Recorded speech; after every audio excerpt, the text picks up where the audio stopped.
안녕하세요. 미국 주식으로는 대학이 미준입니다. 9월 29일 목요일 오늘의 미국 주식 뉴스를 시작합니다. 제가 며칠 전 방송 오프닝에서 이제 환절기가 시작됐으니 여러분들 감기 조심하세요 라는 메시지를 전달해 드렸는데요. 그만 제가 독감에 걸리고 말았습니다. 어제 낮부터 갑자기 재채기가 나오더니 오늘 아침까지 정신을 못 차리겠습니다. 영국은요, 감기 걸렸을 때 병원에 가도 약을 주지 않습니다. 그냥 집에 가서 비타민 복용하고 쉬어라 이런 얘기만 듣거든요. 그래서 빨리 오늘 방송 녹화 진행하고 좀 쉬는 시간을 가져야 될 것 같습니다. 자, 9월 29일 오늘의 미국 주식 뉴스 바로 시작합니다. 자, 오늘 제 컨디션은 좋지 않지만 어제 미국 증시의 마감 시황은 굉장히 좋았습니다. 주가가 많이 올랐는데요. 다우존스가 플러스 1.88%, S&P 500 1.97% 올라갔습니다. 나스닥은 2% 이상 급등하는 모습을 보여줬습니다. 자, 성장주들이 주가가 많이 올라갔겠죠. 어제 퍼시픽 바이오는 11.4%나 급등을 했고요. 인바이테가 11.02%, 바이퍼 에너지 9.08, 오픈도어도 7.59% 올랐습니다. 메르카도 리브레 플러스 7.52, 블록 플러스 7.24, 코인베이스 플러스 6.76, 페이팔 플러스 6.26, 더 트레이드 데스크 플러스 6.10, 레모네이드 플러스 6.04, 텔라닥 플러스 5.90, 마지막으로 TQQQ 역시도 5.85%나 상승하는 하루였습니다.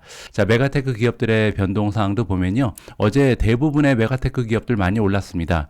특히 최근 들어서 분위기가 좋았던 넷플릭스는요. 9.29%나 폭등을 했고요.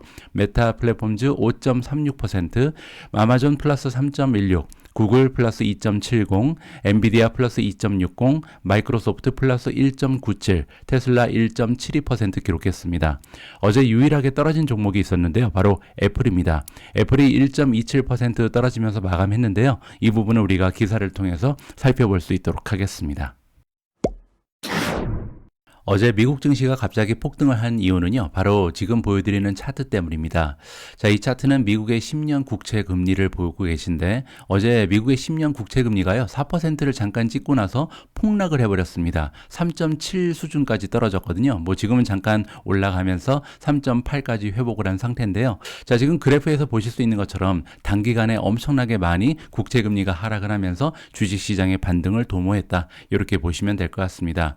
자, 그러면 도대체 10년 국채 금리가 갑자기 왜 이렇게 떨어졌는지 궁금해지죠. 자, 10년 국채 금리가 떨어졌다. 어느 정도로 많이 떨어졌냐면 2020년 이후에 가장 많은 하락폭을 보여줬다. 수요일날 그랬고요. 4%까지 국채 금리가 급등을 했었습니다. 그리고 나서 갑자기 미끄러 떨어지기 시작했다는 거죠. 그 이유가 설명이 되어 있는데 뱅크 오브 잉글랜드가 나옵니다. 영란은행이라고 우리가 부르죠. 뱅크 오브 잉글랜드는요. 영국의 중앙은행입니다. 영국의 중앙은행이 발표를 했는데요. 본드 바잉 플랜. 따라서 본드는 채권이잖아요. 채권을 사겠다. 어디서 많이 들어본 얘기죠. 2020년에 그렇게 유행했던 본드 바잉, 바로 양적 완화를 얘기합니다. 국가에서 채권을 계속해서 사들이게 되면은 결국 시장에 돈이 많이 풀리기 때문에 경제가 잘 돌아갈 수 있다. 이렇게 우리가 양적 완화에 대해서 많은 이야기를 나눴었잖아요. 자, 그 이유가 설명이 되고 있습니다. 브리티시 파운드, 그들의 자국 화폐가 지금 가치가 너무 많이 떨어졌잖아요. 달러가 초강세를 보이면서 브리티시 파운드랑 지금 달러랑 차이가 많이 줄어들었습니다. 자, 이런 상황을 극복하기 위해서 영국의 중앙은행에서 국채를 사겠다라고 발표를 한 겁니다. 국채를 산다는 것은요, 결국 채권의 수요가 올라가는 거죠. 채권이라는 것은 돈을 빌려주는 거잖아요. 돈을 빌려주겠다는 사람이 많아지면 많아질수록 이자를 조금만 더 줘도 되겠죠. 그렇기 때문에 채권의 금리는 떨어질 수밖에 없다. 자, 그리고 채권의 금리가 떨어진다는 것은 안전자산의 이자가 떨어지는 거잖아요. 따라서 위험자산인 주식의 투자 가치가 올라간다. 이렇게 해석이 가능합니다. 자, 그렇기 때문에 이렇게 일드가 떨어지면서 주식시장의 반등을 도모할 수 있었다. 이렇게 이해가 가능하고요. 자, 10년 국채금리가 25 베이시스 포인트나 갑자기 떨어지면서 2020년 이후 가장 많은 하락폭을 기록했다. 그러면서 4%까지 치솟았던 국채금리가 3.7까지 가라앉았다. 이렇게 정리를 하면 될 것 같습니다. 자, 그리고 국채 금리 얘기가 나와서 잠깐 언급드리면요. 미국의 2년 국채 금리 역시도 어제 큰 폭으로 하락을 했습니다. 4.3 이상까지 올라갔던 국채 금리가 4.1까지 하락하는 모습을 보여줬는데요. 자, 그럼에도 불구하고 우리가 하나 기억해야 되는 부분은 2년 국채 금리가 현재 4.2잖아요. 자, 그런데 아까 10년 국채 금리는 얼마였죠? 10년 국채 금리가 3.8입니다. 그 얘기는 장기 국채 금리보다 단기 국채 금리가 훨씬 더 높은 상황이다. 따라서 장단기 국채 금리의 역전 현상은 아직까지 굉장히 확연하게 드러나고 있다. 이 부분도 우리가 참고를 하면 좋을 것 같습니다. 자, 그런데요. 어제 미국 증시는 사실 선물 시장에서는 폭락의 조짐을 보이고 있었습니다. 굉장히 많이 떨어졌었거든요.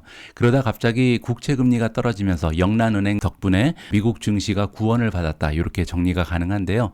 자, 그러면 어제 초반까지 미국 증시가 폭락 조짐을 보인 이유가 궁금하죠. 바로 애플 때문이었습니다. 자, 애플에서 어떠한 악재가 발생했었는지 한번 읽어보시죠. 주식시장 선물 지수가 떨어지고 있다. 많이 떨어졌다는 거죠. 그래서 수요일날 초반까지만 해도 폭락의 조짐을 보이고 있었다. 그 이유는 뭐냐면 리포트 하나가 발표가 됐는데 이 리포트의 내용에 따르면 애플이 취소를 한다. 그들이 가지고 있던 계획이 있습니다. 아이폰의 생산량을 증대시킨다라는 계획이 있었는데 이거를 취소한다는 발표가 있었거든요. 자, 애플이 서플라이어, 그들의 이제 공급업체들을 얘기하는데 공급업체들한테 얘기를 하기를 원래는 아이폰 14이 이번에 출시되면서 한 600만 대 정도를 2분기에 평소보다 더 만들어 달라. 이런 요청을 했었거든요. 그런데 이 요청을 취소했다라고 나와 있습니다. 자, 대신에 평소에 만들던 대로 한 9천만 대 정도만 만들면 되겠다라고 이야기를 한 상황이었던 것 같고요. 자, 애플이 아이폰 14을 런칭하면서요. 프로젝션, 그러니까 예측치를 굉장히 올렸었습니다. 그러면서 서플라이어들한테 뭐라고 얘기했냐면 이번에 아이폰 14이 굉장히 인기가 많을 것이다. 따라서 평소보다 한 7% 정도는 더 만들어야 될 것이다라고 요청을 한 바가 있습니다.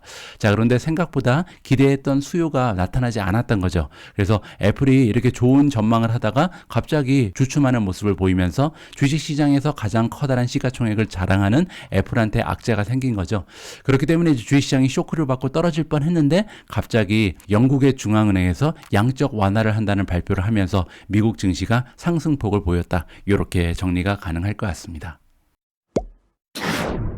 자, 오늘은 애플 관련된 뉴스 하나 더 읽어볼 텐데요. 이번에는 TSMC와 애플이 함께 등장을 합니다. 여러분들 기억하시는지 모르겠지만 올 한 5월 달 정도에 어떤 기사 내용이 있었냐면요. TSMC가 내년부터 가격을 올릴 것이다 라고 통보한 바가 있습니다. 그때 2023년부터 그들이 제공하고 있는 반도체 생산에 대한 가격을 5%에서 9% 정도 상승시킬 것이다. 그 이유는 이제 인플레이션이 가속화되고 있고 계속해서 비용이 올라가고 또 TSMC가 생산 공정을 확대하고 있잖아요. 그래서 공장도 많이 짓고 있기 때문에 어쩔 수 없이 가격을 상승시켜야 된다. 이러한 뉴스가 보도가 된 적이 있습니다. 자, 그래서 이제 시간이 좀 흘러서 본격적으로 2023년에 대한 타리프를 정리를 할 때가 온 거죠. 자, 그런데 문제는 뭐냐면요. 이번에 발표된 기사에 따르면 타이완 세미컨덕터 TSMC가 내년에 제공하는 3나노짜리 반도체 생산 과정을 3% 정도 가격을 상승시키겠다. 이렇게 발표를 했는데요. 문제는 애플에서 거절을 했다라고 합니다. 가격 올릴 수 없다라고 얘기한 거죠. 자, 그런데 문제는 TSMC가요. 애플에 굉장히 의존도가 높습니다. 25% 이상 지금 매출의 의존도가 나타나고 있거든요. 자, 제가 한번 찾아봤더니요. 실제로 애플은 너무나 커다란 고객이긴 합니다. 자, 지금 보고 계시는 화면은요. 2021년을 기준으로 했을 때 TSMC의 매출에 어떤 고객사가 많이 기여를 하고 있는지 그 순위를 보고 계신데요. 자, 1위가 너무나 확연하게 드러납니다. 애플이 전체 TSMC 매출의 25.93%를 기여하고 있거든요.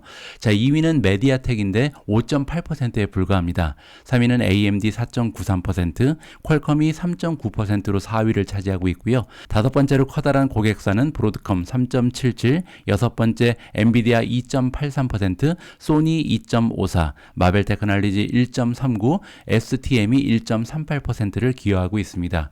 따라서 애플이라는 기업이 기여하는 매출이 26% 가까이 되잖아요. 따라서 TSMC 입장에서도 애플은요, 만만치 않은 고객사인 것 같습니다. 자, 앞으로 TSMC와 애플 어느 쪽이 더 강력한 모습을 보이면서 그들의 목소리를 높여 나갈지 이 과정을 좀 지켜보는 것도 굉장히 재미가 있을 것 같습니다. 자, 다음으로 준비된 기사에는 아마존이 등장을 합니다. 아마존이 그들 직원에 대한 시급을 올려준다라는 발표가 있었는데요. 어떠한 영향이 있을지 한번 살펴보면 좋을 것 같습니다. 자, 아마존닷컴이 부스팅을 한다, 올린다는 거죠. 그래서 아월리 웨이지니까 시급을 올리고 그리고 이제 베네핏, 혜택도 향상을 시켜준다. 이렇게 보시면 되고요. 그 대상은 웨어하우스, 물류센터에서 일하고 있는 직원들 그리고 배송을 담당하고 있는 직원들에 대한 시급을 올려준다라고 보시면 될 것 같습니다. 자, 이번에 임금을 올리기 위해서 투자하는 자금이 1 빌리언 정도가 됩니다. 10억 달러라는 엄청난 비용이 발생하게 된다는 것을 우리가 좀 염두를 해야 될 것 같고요. 자, 배송센터라든지 아니면 이제 운송에 관여하고 있는 직원들의 평균 시급이요, 19달러로 올라간다. 그래서 1시간에 19달러인데 그 전에는 평균 수치가 18달러였다. 이렇게 보시면 됩니다. 물론 이건 평균 수치이기 때문에 그 물류센터 그리고 배송센터가 어디에 있냐에 따라서 좀 많은 차이가 있을 수 있겠죠. 작게는 16달러 그리고 많게는 26달러 정도 지급을 하는 것으로 나와 있고요. 자, 그런데 중요한 것은 1 빌리언이나 추가적인 비용이 발생한다라는 점이잖아요. 자, 그러면 이 1 빌리언이 아마존이 만들어내고 있는 매출 그리고 순이익에 비하면 어느 정도의 규모인지를 살펴봐야겠죠. 자, 아마존 페이지로 한번 이동을 하도록 하겠습니다. 자, 메인 페이지에서 밑으로 쭉 내려가시면요, 정리해 놓은 섹션이 나오게 되는데 그 중에서 우리가 이번에는 이제 인컴 스테이트먼트를 봐야겠죠. 쭉 내려오시면 여기 있습니다. 인컴 스테이트먼트, 레비뉴 TTM이 나오는데 TTM이라는 것은 과거 12개월 동안 만들어낸 매출이 485.9 빌리언이었습니다. 따라서 500 빌리언 정도 만들어내는 규모가 커다란 매출이 있기 때문에 1 빌리언 정도 더 쓰는 것은 문제가 되지 않겠다. 이렇게 생각할 수도 있는데요. 문제는 밑에 있는 넷인컴입니다. 순이익의 규모를 보니까 1년 동안 11.6 빌리언 정도를 만들어낸 게 아마존이거든요.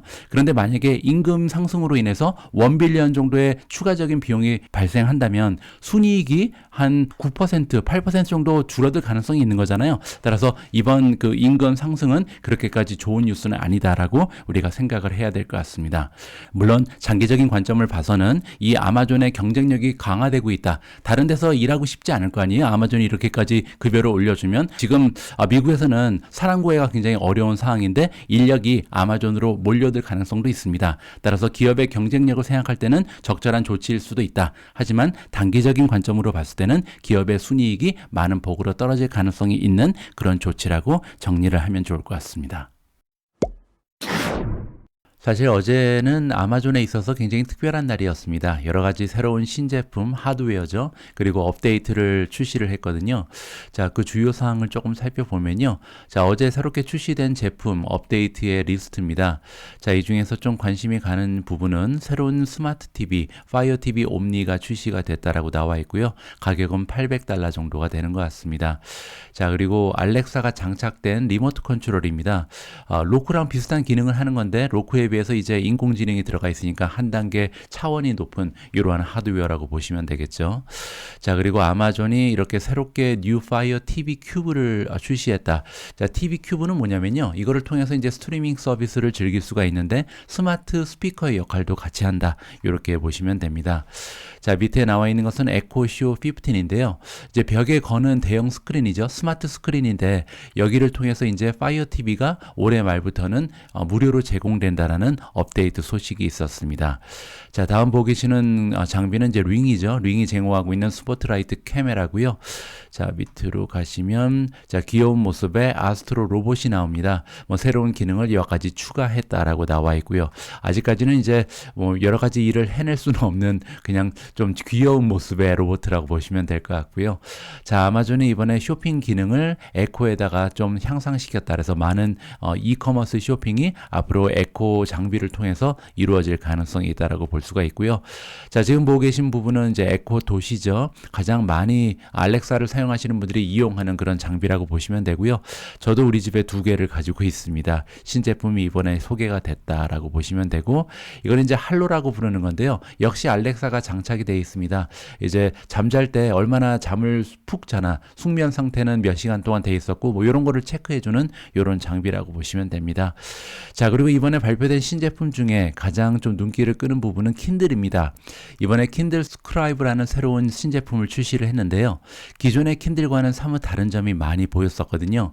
제가 아마존닷컴 가서 한번 체크를 해봤는데 가격은 굉장히 좀 높습니다. 329파운드니까 뭐 40만 원이 넘어가는 고가의 장비고요. 자, 킨들 스크라이브가 가장 커다란 차이점은 뭐냐면 메모가 가능해졌습니다. 그래서 지금부터는 뭐 책을 보면서 이렇게 메모도 하고 자기가 노트를 만들 수 있는 그런 기능이 탑재가 확대가 됐다는 거죠. 자, 그리고 커다란 차이점이 하나 더 있는데요. 바로 크기입니다. 자, 지금 화면에서 보시는 것처럼 굉장히 크기가 많이 커졌거든요. 자, 기존의 킨들은 이 정도 사이즈였습니다. 따라서 한 6인치 정도밖에 되지 않았었는데 10인치가 넘어가는 그런 좀 크기로 확대가 됐다. 10.2인치라고 나와 있네요.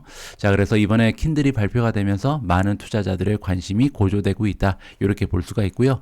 저도 이번에 킨들 스크라이브를 하나 구입을 할까 생각 중입니다. 노안이 와서 이제 더 이상 일반 책을 읽을 수가 없게 됐거든요. 그런데 뭐 장기적으로 봤을 때는요, 사실 이러한 킨들보다는 제가 볼 때는 오디오북의 미래가 더 밝은 것 같습니다. 그 이유가 뭐냐면요, 제가 우리 아이들을 좀 살펴보니까 얘네들은 우리처럼 이렇게 타이핑을 잘 하지 않더라고요. 그래서 핸드폰에 뭘 물어볼 때도, 구글 같은 걸 이용할 때도 이 검색창에다 검색을 하는 것이 아니라 구글 어시스턴트한테 말로 물어봅니다. 그래서 가면 갈수록 문자를 활용하는 이런 거보다는 인류가 점점 더 이 소리 그리고 말을 하는 것으로 적응해 나가는 것이 아닌가. 따라서 인공지능이 확대되면 확대될수록 앞으로 인간은요, 옛날의 모습, 활자가 발명되기 전의 모습으로 다시 돌아갈 가능성이 높다. 이렇게 좀 생각을 하고 있습니다. 어쨌든 아마존 같은 경우는 킨들 말고도요, 오디오북도 가지고 있습니다. 오디블이라는 기업을 예전에 인수한 바가 있거든요. 자, 어쨌든 아마존에서 이렇게 출시를 새롭게 여러 가지 제품을 하면서 하드웨어 쪽에도 강력한 모습을 이어나가고 있다. 이렇게 말씀드릴 수가 있을 것 같습니다. 자, 오늘도 헤드라인 몇 가지 정리해 드리도록 하겠습니다. 넷플릭스의 주가가 어제 굉장히 많이 올랐습니다. 9.29%나 폭등을 했거든요. 뭐 그 이유는 여러분들 잘 알고 계신 것처럼 최근 들어서 넷플릭스가 이 광고 비즈니스를 11월 달부터 시작한다라는 업데이트가 발표가 되면서 향후 그들이 가지고 있는 구독자의 수 그리고 매출이 향상할 가능성이 점점 더 가시화되고 있는 것이 사실입니다. 자, 어제 같은 경우는요, 아틀란틱이라는 투자 기관에서 굉장히 좋은 평가를 해주면서 업그레이드가 됐거든요. 보유 의견에서 매수 의견으로 한 단계 조정을 하면서 넷플릭스의 주가가 상승하는 계기가 되었다. 이렇게 정리를 하시면 될 것 같습니다. 자, 어제는 블록의 주가도 많이 올라갔습니다. 7.24% 급등했는데요. 자, 어제 발표된 내용 중에 긍정적인 부분은 블록이 시작했다. 탭 투 페이라는 기능을 이제 어제 출시를 했다라고 나와 있고요. 자, 이게 뭐냐면 아이폰, 애플과 손을 잡은 거죠. 그래서 그 iOS 애플리케이션 숍에 들어가서 블록이 가지고 있는 POS 애플리케이션을 다운을 받을 수가 있습니다. POS라는 것은 이제 단말기를 얘기하는 건데 이제 소프트웨어 안으로 들어가 있는 거죠. 그래서 애플을 이용하는 아이폰을 가지고 있는 상점 주인들은요, 이제 이 블록이 운영하고 있는 POS 시스템 애플리케이션을 그냥 다운로드 받으면 되는 겁니다. 그리고 이거를 단말기로 사용할 수가 있는 거죠. 그래서 만약에 고객이 뭐 크레딧 카드로 낸다든가 아니면 애플페이 같은 거로 낼 때 이 탭만 하면은 바로 페이가 가능하다. 이렇게 이해하시면 될 것 같습니다. 자, 블록이 애플과의 파트너십을 공고히 하는 뉴스가 발표가 되면서 7% 이상 주가가 상승하는 모습을 보였습니다. 자, 다음 헤드라인에는 리오틴토가 등장을 합니다. 리오틴토는요, 전 세계 35개국에서 운영을 할 정도로 최고의 규모를 자랑하는 원자재 기업이잖아요. 자, 그런데 리오틴토의 그 이규제티브가 어제 무슨 얘기를 했냐면요, 리튬이 모자란다. 그래서 리튬 쪽에 우리도 좀 빨리 개발을 해야겠다. 앞으로 전기차의 추세가 가파르게 지금 성장을 하고 있는데 여기에 대한 수요를 우리가 공급에서 너무 딸리고 있다. 공급이 지금 수요에 비해서 너무나 뒤처지고 있다. 이러한 메시지를 던졌습니다. 자, 그러면서 우리가 어제 방송에서 얘기했던 리튬에 대한 공급이 수요를 따라가지 못한다는 것을 이번 기사에서 다시 한번 확인할 수가 있었다. 이렇게 말씀을 드릴 수가 있을 것 같습니다. 어제 방송에서는요, 크리스퍼 테라피틱스와 벌텍스가 미국과 유럽 규제 당국에 유전성 빈혈 치료법 승인을 11월에 신청할 것이다 라는 기사를 여러분들과 공유한 바가 있습니다. 자, 오늘 다시 한번 크리스퍼가 등장을 하는데요. 자, 이번에는 미국의 식약청 FDA가 크리스퍼가 개발하고 있는 CTX130라는 치료법이 있는데요. 이 치료법에 대한 RMAT 데지그네이션을 이번에 부여했다라는 소식입니다. RMAT는 뭐냐면요, 미국의 FDA가 치명적인 질병의 치료법 개발을 지원하기 위해서 도입한 승인 절차라고 보시면 됩니다. 일종의 패스트 트랙입니다. 그래서 빨리빨리 진행할 수 있게끔 도와준다는 거죠. 자, 이번에 RMAT 데지그네이션을 부여받은 CTX130는요, 피부암 그리고 혈액암을 치료하기 위한, 이겨내기 위한 치료법이다. 이렇게 이해하시면 좋을 것 같습니다. 어쨌든 최근 들어서 크리스퍼에 관련된 뉴스가 계속해서 쏟아져 나오면서 주가에도 긍정적인 영향을 끼치고 있습니다. 9월 29일 보내드린 오늘의 미국 주식 뉴스는 여기까지입니다. 하도 오랫동안 베어 마켓이 진행이 되다 보니까 최근에 미국 증시를 떠나시는 분들이 많이 계십니다. 이런 투자자분들이 말씀하시는 걸 들어보면요. 주식 투자 포기하니까 마음이 너무나 편하다. 스트레스 없어서 살 것 같다. 이런 말씀을 하시거든요. 제가 방송 초반에 말씀드린 것처럼 영국의 병원에 가면요. 진통제를 주지 않습니다. 감기 걸렸다고 치료제를 제공하지 않거든요. 물론 이제 단기적으로 봤을 때는 굉장히 고통스럽죠. 하지만 장기적으로 생각했을 때 이렇게 사소한 병에 뭐 약을 투여하지 않는다든지 치료법을 제공하지 않는 것은요. 결국 장기적으로 봤을 때는 이 몸의 면역 체계를 강하게 만들어주는 긍정적인 효과가 있다고 생각을 합니다. 주식 투자도 마찬가지죠. 지금 몇 개월 동안 마음고생이 심하다고 해서 주식 투자를 포기하게 되면요. 결국 다가오는 5년, 10년, 20년 앞을 봤을 때는 굉장히 커다란 기회가 사라지는 것이다. 저는 그렇게 믿고 있습니다. 그래서 앞으로 얼마나 더 오랫동안 하락장이 지속될지는 모르겠지만 제가 하나 가지고 있는 신념은 앞으로 5년, 10년, 20년 동안 계속해서 투자를 진행하면서 편안한 은퇴 준비를 해야겠다라는 신념에는 변함이 없습니다. 우리 모두가 미국 주식 투자로 은퇴하는 그날까지 다 함께 화이팅입니다. 행복한 하루 되세요. 감사합니다.